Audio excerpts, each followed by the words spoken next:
to begin. Hey, what is up, guys, and welcome back to another episode of the Social Primate Podcast.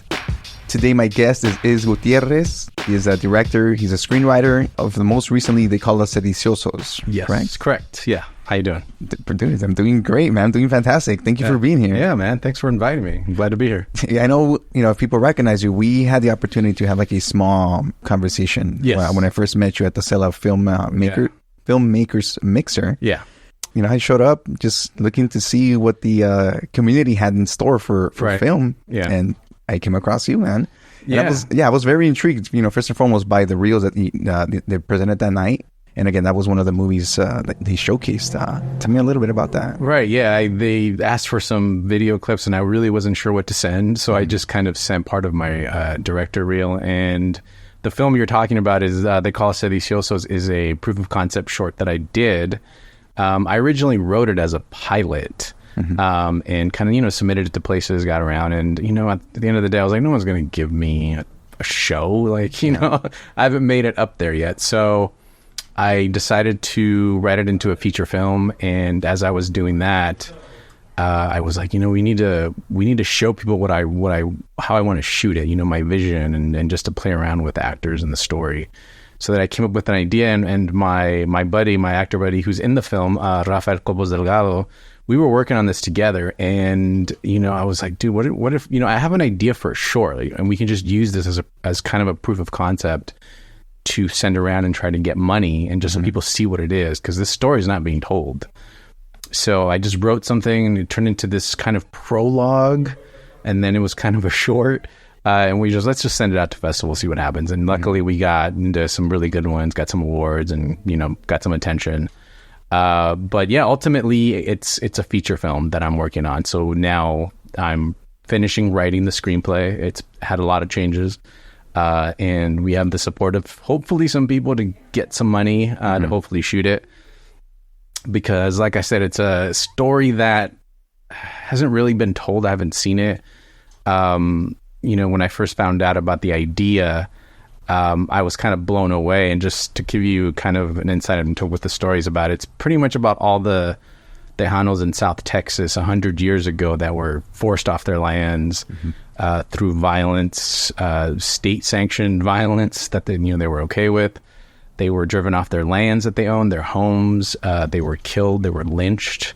And this is coming from historians, but there's probably hundreds to thousands of people that probably died, that got killed. But it's hard to identify the exact number, but many, many, many people were killed. And again, it was, the Rangers, it was vigilantes, and even the army at some point in the Porvenir massacre was involved in some really horrific crime. So anyway, so when I first came across that, honestly, it was kind of random, this article, and I kind of went into this research hole and just got stuck there and reading all this stuff and just getting pissed off that how the hell did I not know this? I didn't know, maybe, and none of my friends knew. I wasn't taught it in school.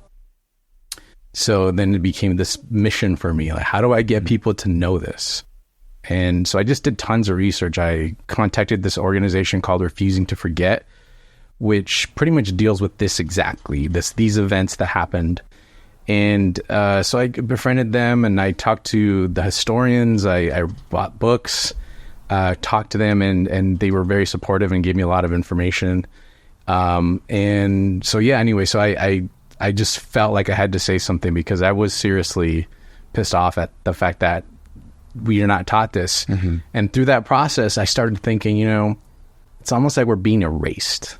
It's almost like systematically people are going through history books and just ripping out pages and going, yeah, we don't need you. Yeah, you don't exist. And that's, to me, kind of what happened. And so the whole time I was thinking, we're going to put those chapters back in the history books because somebody went through this and took them out, because nobody knows about this. I mean, sure, some Tejanos knows. I don't want to say nobody, but it's just not as well known as it should be. Right. Yeah. So there was a lot of things that happened. So I had to find the narrative.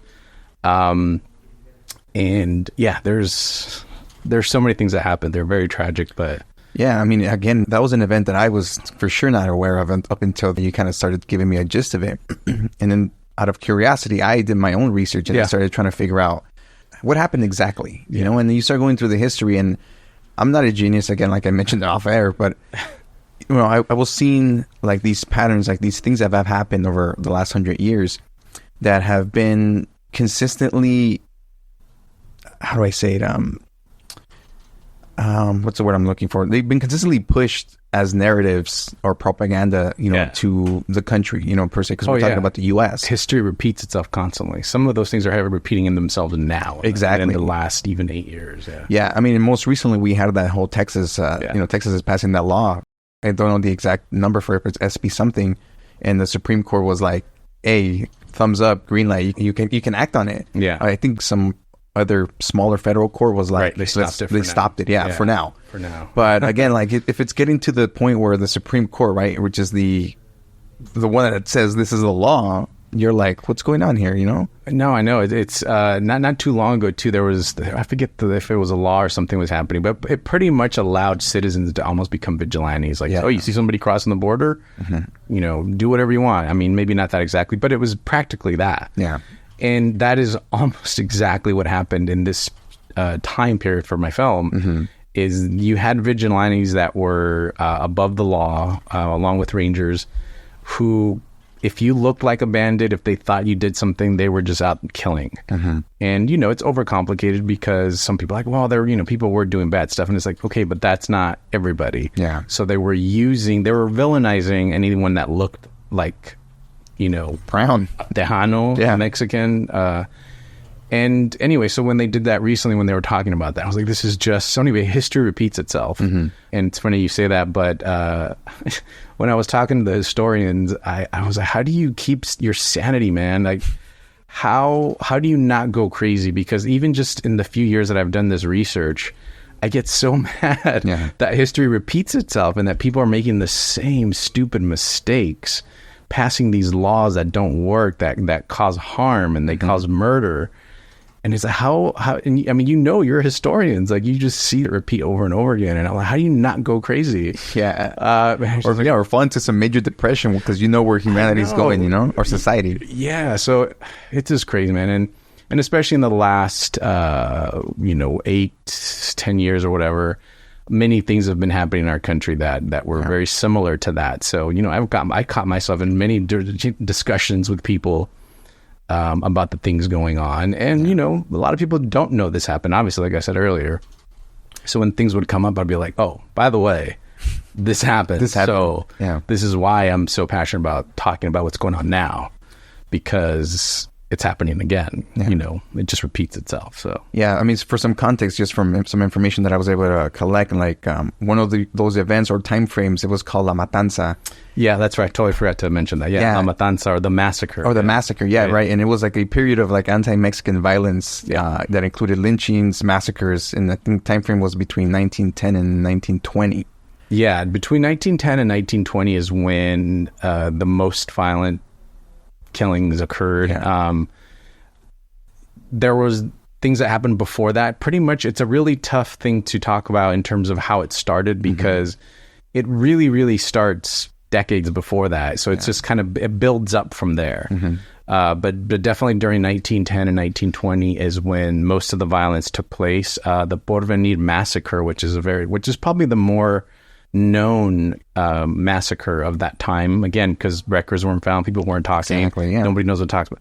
So, but the Porvenir massacre happened in 1918, and that's when the Rangers Army pulled out 15 men and kids, and they murdered them because they thought they were part of a raid on some other ranch, and there was no proof of that. And that was very, very common for them to accuse somebody without trial, without due process, and they would leave the bodies on the street. There's pictures, there were postcards of them like, oh, look at us, we just we killed a brown person, we killed a Mexican, you know, and I mean, we see it in films. It was like the bandits. So we've been branded this way.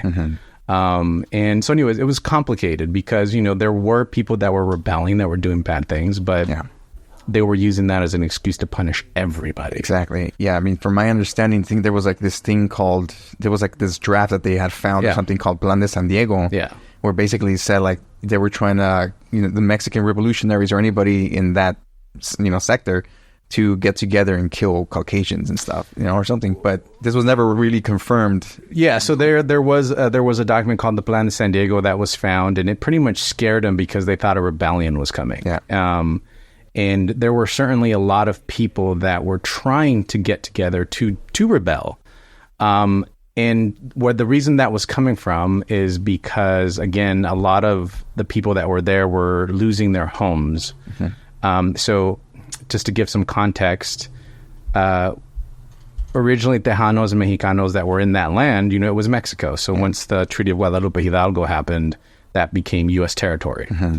But the people that lived there that were of Mexican ethnicity, they owned those lands. They owned the homes. They owned the property. They were farmers. They had money. Mm-hmm. They were rich. I mean, for that world, and they had a lot of power, political power. They had money. As soon as they started, I don't know if it was because of the railroads, but pretty much a lot of Anglos started coming in mm-hmm. to that land. And as soon as that started happening, they started changing laws, where it's like only English. So they started using even a lot of similar tactics that they were using like in the Jim Crow era. Mm-hmm. Except this time it was like, I think they even called it the Juan Crow, so they were using a lot, they were politically, they were changing taxes mm-hmm. where things are only done in English. So then it was like, well, we can't pay those taxes because you keep raising them. Oh, then you lose your land. And then who's going to take over? Some of the Anglo farmers that came. Yeah. Now I'm simplifying it a lot because it's a long conversation, but systematically they were pushed off their lands and they were threatened with the help of rangers and vigilantes. Many of them were scared for their life, so they left their land. Mm-hmm. Oh, look, I have new land here that nobody's on. I'm going to take it. Mm-hmm. So all those things started happening, and of course people are going to get upset. People are going to try to rebel to get that back. And then let's not forget about the lynchings. Mm-hmm. So there was also a manifesto that came out, by the way, around, I think it was actually the same day that the Plan de San Diego came out. And on that manifesto, it pretty much says, I don't remember word for word, but it pretty much says, that we have rangers in the state, killing us. They're trying to not just kill us and hang us, but they're trying to kill our race. So a lot of people were upset about that, and they had reason why, but not everybody was, doing bad deeds, we'll say. But anyway, so that Plan de San Diego just kind of freaked them out. You already had refugees coming over from Mexico because of the war down there. Yeah. And then so you had refugees coming over, and of course there was newspapers that were like, "Oh, refugees are coming! They're going to scary us." Yeah, scary refugees." And so then you had that going on. And then you had all the people upset that they were losing their land. Mm-hmm. Oh, and by the way, some of the Tanos that lost their land, they would end up working for the owner of that new land, their own land. They would become workers because they lost it. Yeah. So anyway, a lot of stuff was brewing, and like I was saying earlier, a lot of it begins after the Treaty of Guadalupe Hidalgo. So there's a lot of things that happens. There are a lot of things that happened in those decades that kind of built up to those moments in 1910, 1920. So it's very complex. So it's it's hard to simplify it into just one thing. But you just mentioned about we have the bandits or people coming in, but now it's like, oh, we have cartel members, people who are going to bring drugs and violence. It's like, okay, the narrative doesn't change. It's just the titles of how you're labeling the people, right? Yeah. But the funny thing. Well, not the funny thing, but so this ends like around, let's say, 1920, right? Like the escalation of it. Yeah. Ish. Well, there's something that happens out there, but I'll get to it. Oh, okay, yeah. From my understanding then, like if we were to fast forward to like 1930s when the Great Depression started happening, I started figuring out like there was like mass deportations, like just carrying all across the country. Yes. Yeah. The closest ones near us, it was Placita Olvera, like in 1931 or so, where they took at least like 600 people and they just fucking deported them. Yeah, no, these were U.S. citizens. Yeah. They were people that were born here, and they were deported. Mm-hmm. Many people were deported. I don't know the exact number. You said about 600 or so. Yeah, no, it was more than that. You're saying 600 just in that area. In that area, just in that one event, yeah. Because from what I remember, I think it was in the millions. It was in the millions, yeah. Yeah, a lot of people were, again, these were U.S. citizens. Mm-hmm. They weren't scary refugees, or scary, undocumented people that, at this point it was like people don't have the Great Depression, so they're taking our jobs, we don't have jobs anymore, so they're like, let's take the immigrants out of here, and get the jobs for the Americans. And what sucks too is I remember I read an article about that, and they calculated, and again I don't have the actual quotes from the article, but they ended up calculating what impact that had, if in fact these people that they deported, even though they were U.S. citizens, if that had any impact on fixing anything that was caused because of the Depression or jobs that were taken. And according to this particular article, there was nothing. There was no proof. But unfortunately, that kind of information you don't get until decades later. Exactly. Time is what really tells you the truth sometimes with certain things. And now we know, but then again, if it repeats itself, then it's like, well, we don't know. I'm like, well, we do know because it kind of happened. So anyway, a lot of really bad stuff has happened since then. But yeah, I think you were going to mention something that at like in 1920, you said something. Oh yeah, so in 1919, so there was this congressman named J.T. Canales, and he was the only Mexican, ethnic Mexican in Congress, and he started a committee that investigated the Rangers, particularly Texas Rangers, because of all the killings, and with all the fear mongering going on the border, a lot of Rangers, like they had this thing called the Company B, which, they weren't really trained Rangers. They kind of just were told they were Rangers, and so you had a lot of untrained, just really bad people that were, quote unquote Rangers, and they weren't the only ones, but so you had a lot of Rangers that were just doing a lot of bad shit. So JT Canales started this committee. They interviewed, town people, they interviewed Rangers. I read the transcripts from that, not all of them because it's a lot. It's like 500 or 600 pages. But I read some of those transcripts, and I've actually quoted some of them in the feature screenplay that I wrote. But they ended up cutting the Company B, and they ended up doing something. However, a lot of those Rangers would end up just moving somewhere else and just getting the same type of job, as a cop, as a sheriff, or another Ranger. So It did something to bring awareness to everybody, and they did shut down Company B, I believe, but it really didn't do as much as it should. I mean, especially when you consider that a lot of these people were responsible for hundreds to thousands of deaths, and especially where there was no due process, there was no trial, they were just killed out on the road. So, yeah. Yeah, man, that's intense. And the part that trips me out is if you were to fast forward from the 1930s, just like 15, 20-ish years, that's when the whole Bracero program starts. Now it's like, hey, come on in, we'll give you jobs, we'll give you sell you on these high points of coming back to the United States. Under the conditions, sometimes you had bad living situations or, bad wages and stuff. But now you want people to come in to help you rebuild during this World War II at post-era. Yeah. And it's like, okay, now you need the hands of these people you pushed out 20 years before. Right. Yeah. And again, I guarantee you ask many people about that. And especially, I don't know. I don't know if it's something that, we talk about within our families and things, but I guarantee there's a lot of people that don't even know about that. They don't even know about the people that got deported that were citizens. Yeah, man. I guarantee there's so many people listening there who are like, what? Is that true? Like, yeah, it really happened, and again, just chapters being ripped out. It's what's being taught in school, what's being put on film, how are we represented, and all that has caused this lack of education on our history. And that's so sad, man, because again, when we're having this conversation now, we were just talking about like just one of the most recent things happening in Texas right now, and we're seeing the same thing in one way or another. Sure, we may not be seeing it like on a grand scale because we're not legit there to see it happen. It may be happening undercover and stuff, but there's not like Texas Rangers just lynching people that we hear about right now.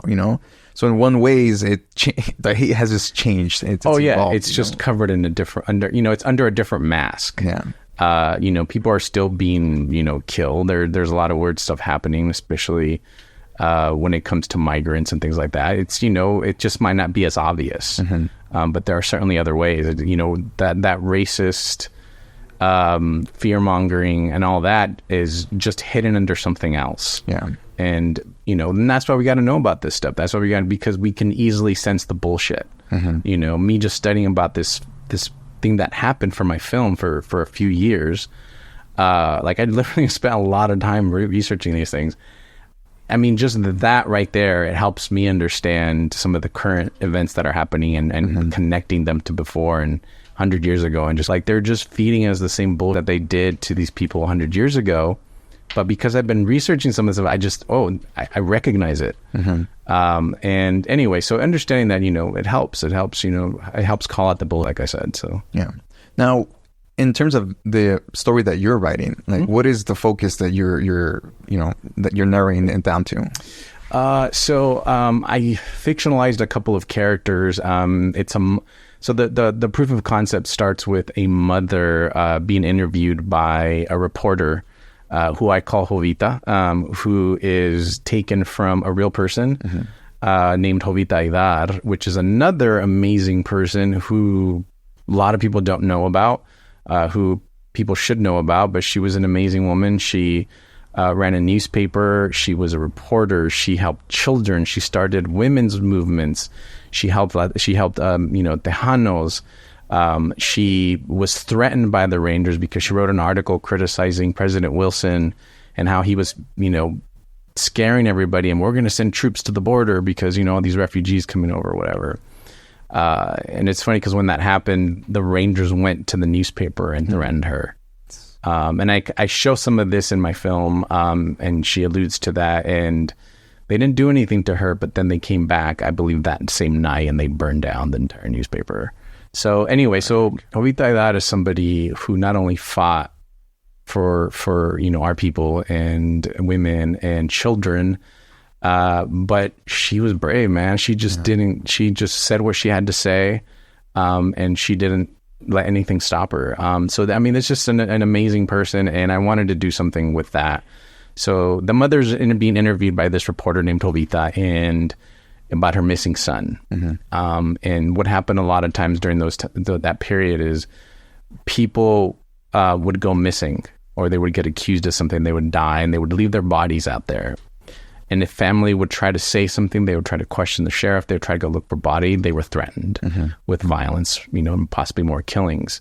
So a lot of times they left their family out there to die, their bodies just out there. And I have a quote in my film just about that, that her son's out there somewhere. I mean, he was killed. But so anyway, the story starts by the mother telling her about the last day she saw her son.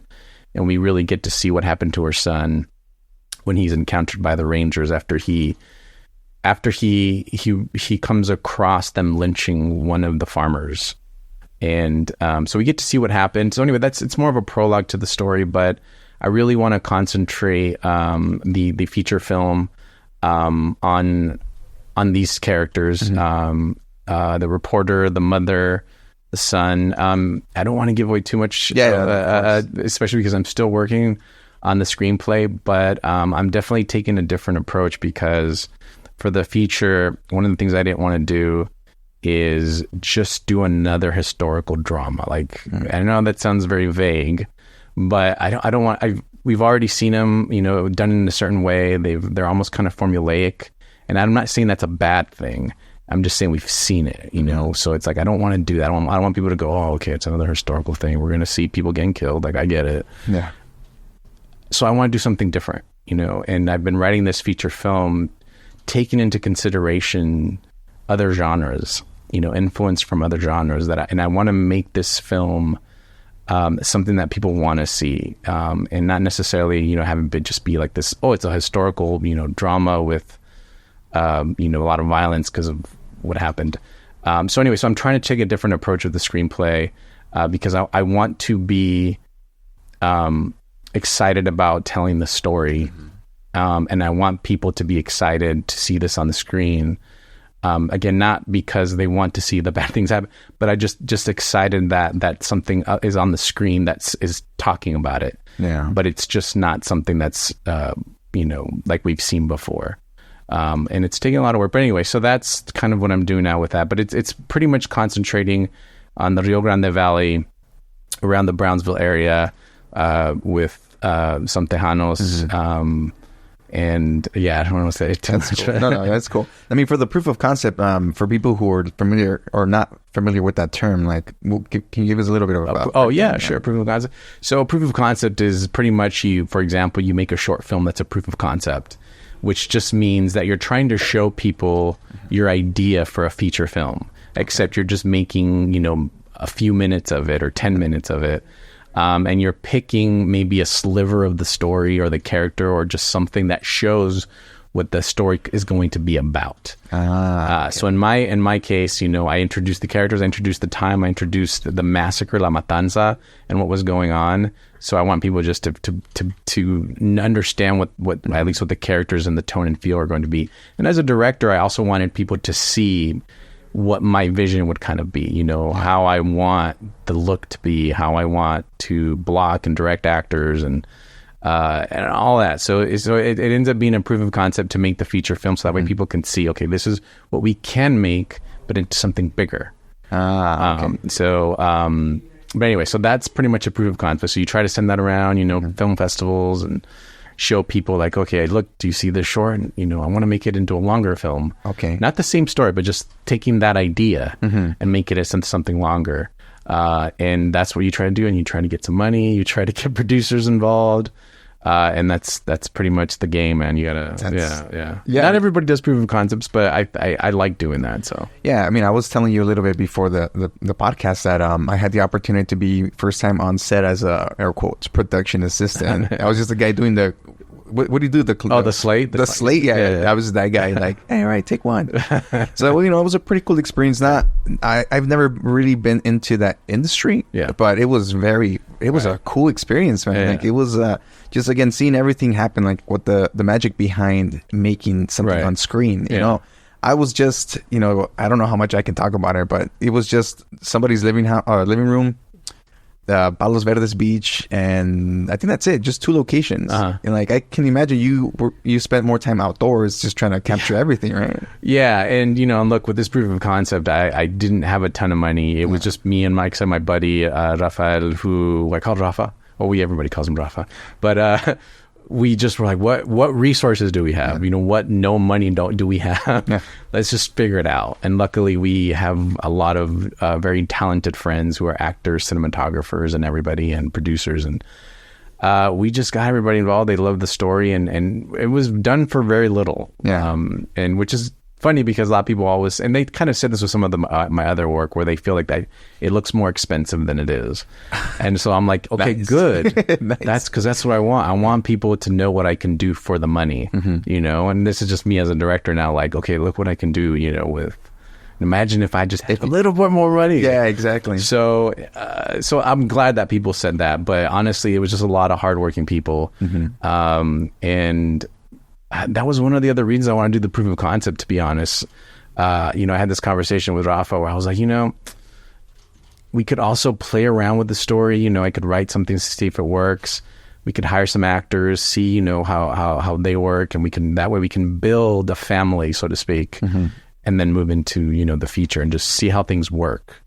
So it was an opportunity to also meet new people and to meet, new friends and make new friends and just, try to flourish together as a team, as a crew member for this film. But yeah, no, that's cool, man. Again, I got to experience that. You've definitely feel like, it sounds like you've had the experience multiple times to be on a set like that. That's your thing. For me, it was for sure magical. Just again, seeing how everything put together, like, so finding solutions to get the certain shot you want. Yeah. Like, people were like hovering or like, I don't know, doing some weird, movement to be like, dude, I got the shot. Yeah. It's just cool, It's funny when people for the first time go on set, and then one of the first things I hear all the time is, I didn't know there was so much waiting around doing nothing. Yeah. And I was like, oh, yeah, because you got to wait for them to set up lights or whatever they're doing. And there's just a lot of waiting. And I was like, oh, yeah, no, that's part of the process. But then when things start, people are just running around and you're stressing. But in a good way, like, at least for me, every time I've shot any of my films. I feel like I was pulling my hair out. I was stressing like crazy. And I was just like, this is maddening. I must be crazy. But as soon as it's over, it's like, okay, what am I doing next? Yeah. When am I doing it again? So despite all that, like that's how you know you love something. That's how you know. But it's part of the process. But anyway, so yeah, it's interesting to hear your take on watching the process. As a newbie, I'm just like, damn, that's so cool. But you know, one of the things that I experienced that afternoon was, or not afternoon, it was a set of 2 days. They recorded across 2 days, Friday and a Sunday, from 7 to 10 p.m. Mm-hmm. So it was what, like 14 hours or something?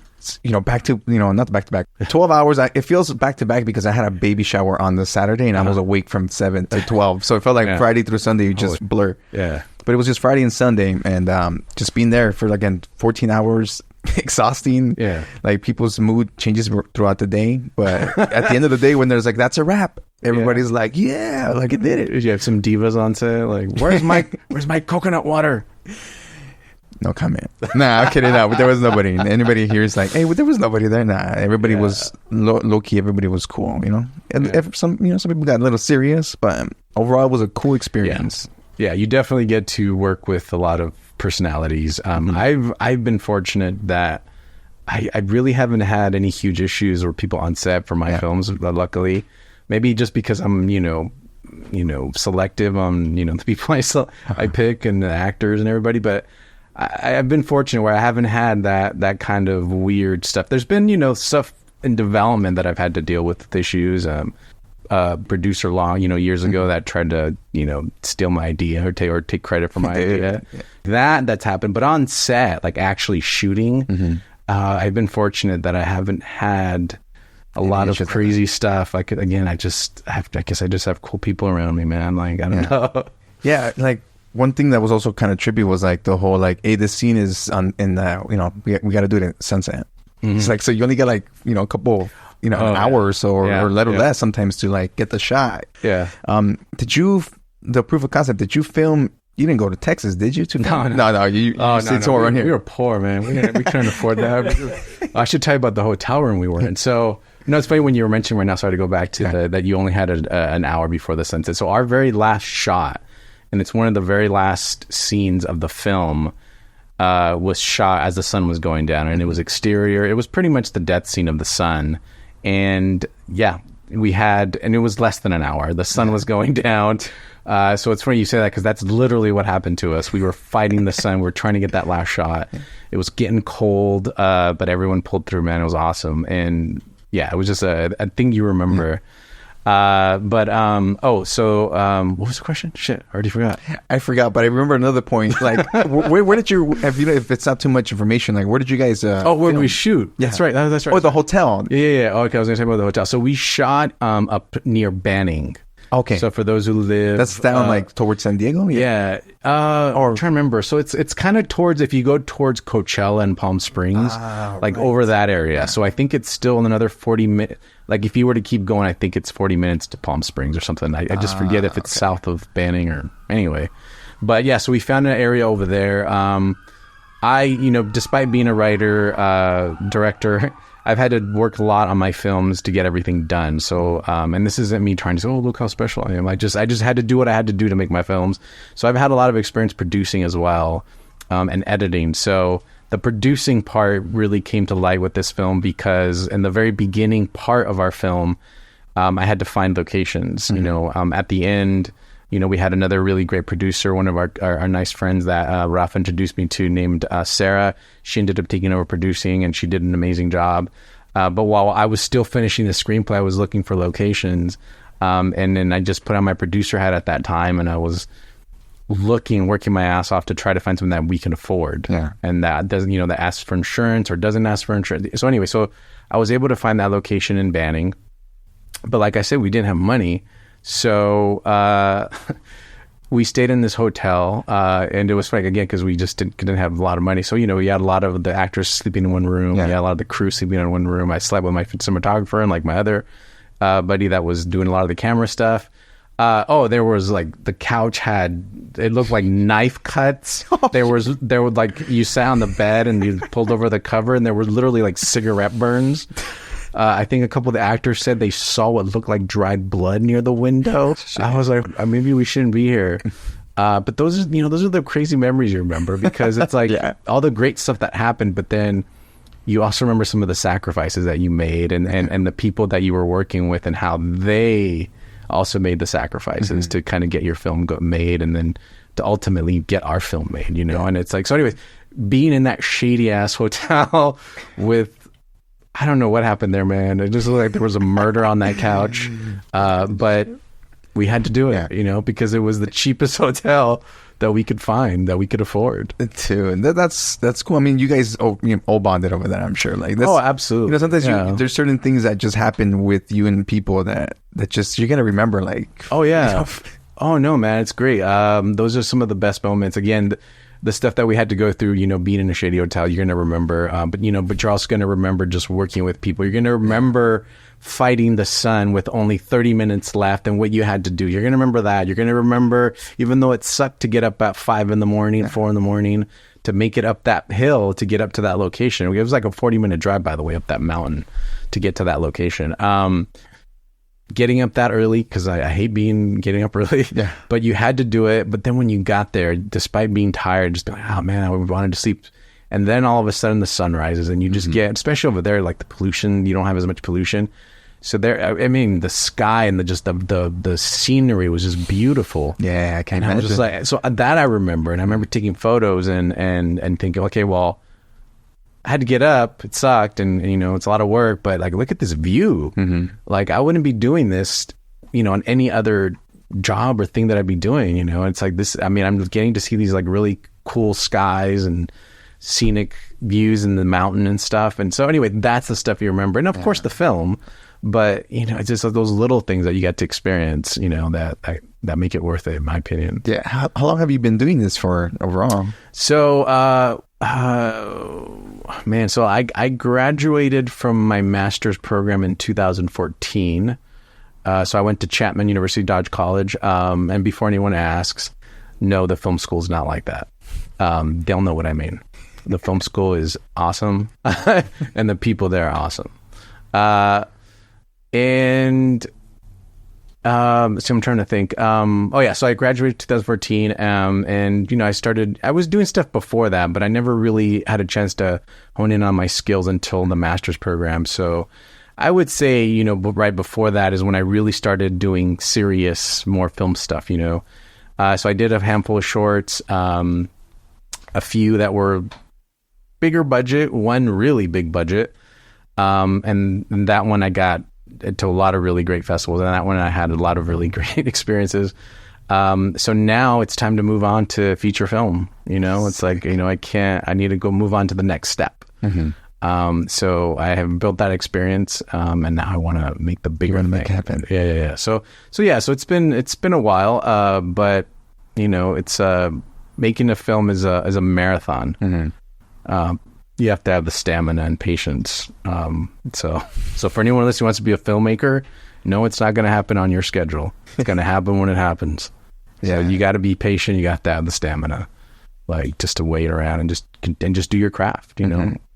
I wanted to do this feature film. Oh, I didn't tell you. So when we shot the proof of concept, I had my plan, by the way. I was like, it was 2019. We were like planning to shoot it. We're getting all our plans ready. I told my friend, let's just shoot it, man. Like, I don't know. We're not 100% ready. We'll figure it out. So anyway, we shot it. And of course so it was 2019. So a few months later, everything shut down. Yeah. So luckily we shot what we shot. But my whole plan the whole time was, okay, the next year, then we're going to start raising money and then we get the feature done. Yeah, none of that happened because, the pandemic and all that happens. You don't know. Everything's can't be on a schedule, necessarily. You try your best, but sometimes there are forces that you can't fight with. So anyway, so back to the whole stamina thing. So you just got to have patience and then the whole strike thing happened and then the industry was changing, after the pandemic. And then there was a lot of changes going on. I had a job at one of the studios and everybody got let go. So there was just a lot of shit going on after the pandemic. And then things like the strike happened and all that. So again, it's like you try to get your film made, but sometimes it just takes some time. Yeah, you gotta be patient. I mean, in this case, it was really weird because there was like a pandemic that shut down and stuff. But yeah. But I mean, you make a good point. Like sometimes it's easy to get wrapped up in like I want the results now. Like I need to see it now. That you get wrapped around that you don't. It makes it harder for your mental health first of all. Yeah, and then at the end you don't receive anything. You feel sad. Yes, it's a battle. It's a battle, but at the end you just have to stick to your craft and do the things that you're doing. Most of the time when you start seeing things that way, they're usually not the way you think you see them. There's always, you're always comparing yourself to other things and other projects and other people, and most of the time I have found that it's not really the way you think it is. So at the end of the day, just go work on your craft, just work on that screenplay, work on whatever you're shooting, and just do that, because there's nothing else that that you can control in terms of it, so. But yeah, it's you gotta focus on, for sure. Everybody listen, you gotta focus on the creative part. Yeah, and by the way, it's hard. I'm not saying I got it all figured out. I still go through my ebbs and flows of that.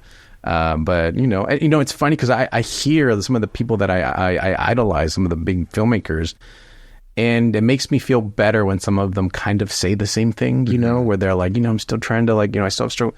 I'm like, all right, so it doesn't really go away. Exactly. But you see them continue doing their thing, and it's like, okay, cool. So I'm not like on the fringes of this filmmaking thing. Like I'm actually, this is just part of the process. Exactly. So, I feel better. Yeah. That, and like you said, that makes it easier to cope with because you're already expecting it, and, it's, I get pre-show jitters all the time too. And I've been doing this for a couple of years, I'm just like, gotta get ready, but it happens. But like you said, it's comforting to hear when there is people that you look up to in that same medium or something that say the same thing, because you realize it's just a human part of this whole thing. Yeah, exactly.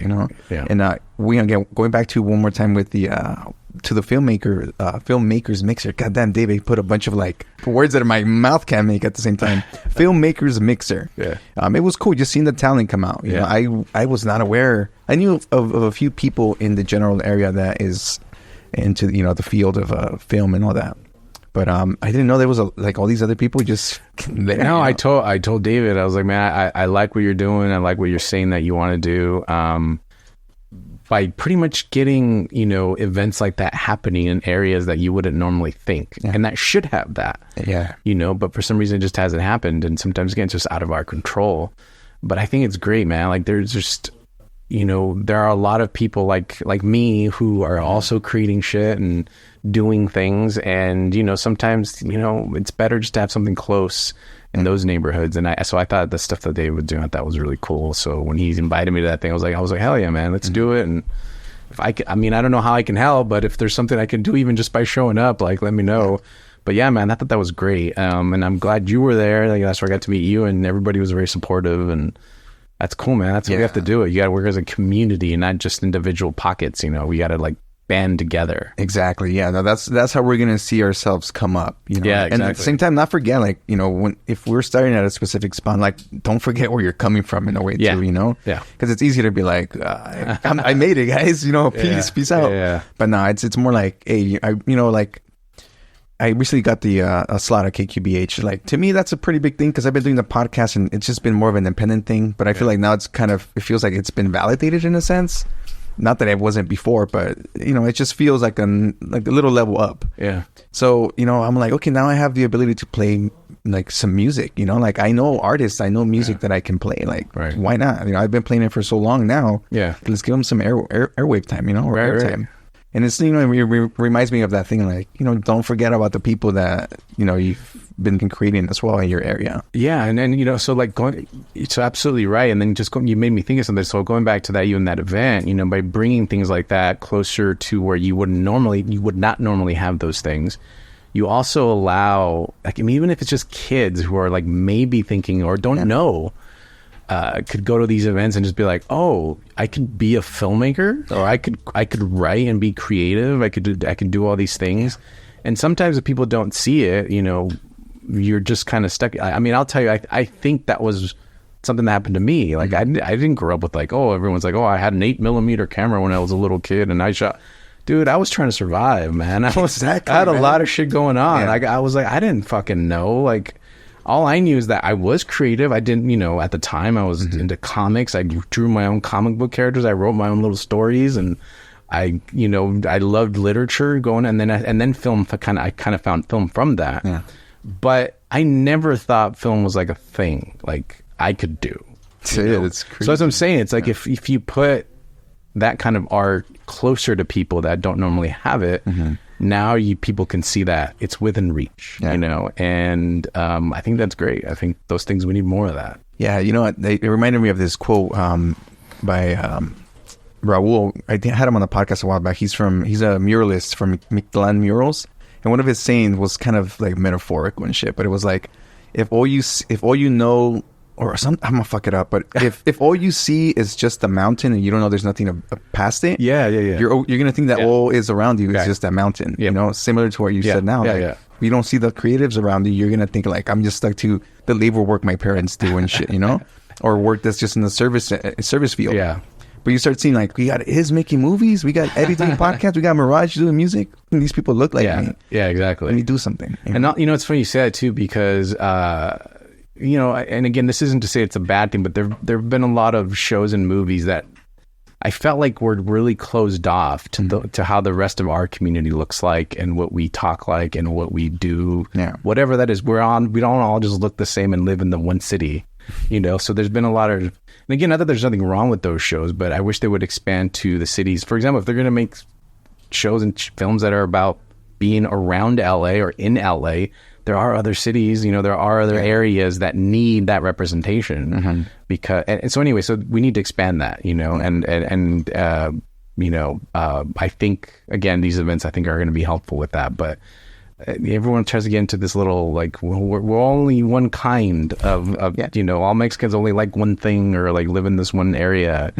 And it's like, no, man, that's bullshit. Like, hell yeah. Some of us, are different, live in different parts around LA. Like, yeah. We're not just like one of the latest shows I saw was This Fool. Yeah, I really got hooked on that show. Yeah, I really loved it. Yeah, me too. Like for sure. It's just for sure sad that they got canceled. I was so bummed when I can't do it. I got to meet some of the like people from that show, and they're awesome. Yeah. But I loved that show. There's very other few shows I connected. I was like, this reminded me of a lot of the shit that I grew up in, and it wasn't just for that reason. It was good. Like the actors were good, the writing was good, it was funny, at least to me. I mean, I don't know. I like that show. At first I was turned off by it because it was like, this fool, why don't you just put this fool, like how we say it. But whatever, that's a whole different conversation. But the show was really good. It was really good. And I thought it was one of those things that kind of because you had Julio, which is a gangster, the cousin. I forgot the main guy, the greaser looking guy. Oh yeah. But I related to him because he's like into that the Smith stuff, like he's like a punk guy. He's not really that. Yeah. So I was like, okay, he likes his fine coffee, right? He's always like with you too. It's freaking great. Yeah. But it showed aspects of what we can be. Right. We like comic books or we like fucking different things. Like it's not just all based on that criteria that we fucking know. And one thing I loved about that show is that it wasn't. I didn't feel like we were being what's the word? Caricatures. Yeah. You know what I mean? We weren't caricatures in that film. It was our culture, and it was like the areas that a lot of us grew up in, but we weren't like the joke. You know what I mean? Like our caricatures weren't the joke. They, we were just characters in that show. Yes. And the rest of it was funny. The situations were funny. The dialogue was funny. The jokes were funny, but it wasn't like we were laughing, at like, oh, look at that Mexican like caricature. Oh, look at that. It didn't feel like that. It felt like it was just talent being, making something funny.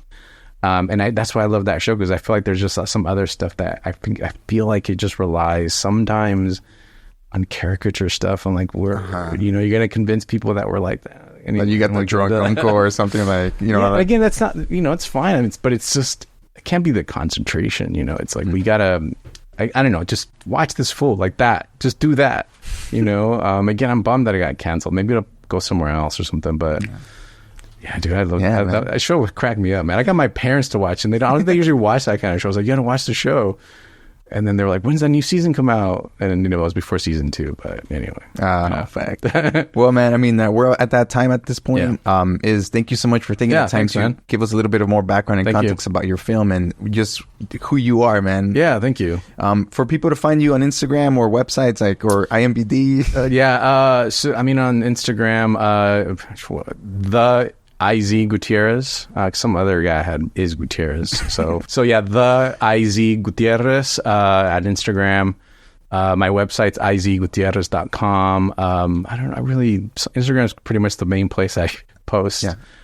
But yeah, you can contact me there or just, follow whatever. Share your work if you're a filmmaker, whatever. Dude, thank you so much for making the time again. And I'm sure this is not the last time. Yeah, thanks, man. Thank you so much. Everybody else, have a good night. We'll see you next week. Good night.